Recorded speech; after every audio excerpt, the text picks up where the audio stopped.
వస్తుంటే నా వెనక ఉన్నటువంటి వాళ్ళల్లో ఒక ఆయన అన్నాడు, ఏమిటో ఓ 10 నిమిషాలు కూడా ఎప్పుడూ నించోనివ్వరు, తోసేస్తారు, వెళ్ళండి వెళ్ళండి వెళ్ళండి అంటారు అన్నాడు. నేను నిజమే కదా, పాపం అలా అనిపిస్తుంది కదా అనుకున్నాను. ఇంకొక ఆయన కళ్ళు ఎత్తుకుంటున్నాడు.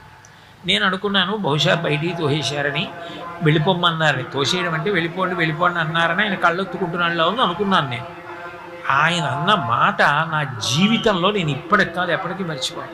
ఆయన అన్నాడు, శ్రీచక్రం టీవీ. ఎప్పటి నుంచి నించున్నాడు, కింద నించుంటే నాలాంటి వాళ్ళు కనపడరని ఆ పద్మపీఠం మీద కాలు కదపకుండా అలాగే నించున్నాడు కదా, నించుని కాళ్ళు నొప్పెట్టవా స్వామి, ఒక్క 10 నిమిషాలు నీ కాళ్ళు పట్టే అనుగ్రహం ఇవ్వవయ్యా, ఎంత నిలబడ్డావయ్యా మా కోసం, నిలబడి మమ్మల్ని చూస్తూ అలా ఉండిపోయావా, మేము కనపడలేదు అంటామేమోనని మా కోసం ఆ పీఠం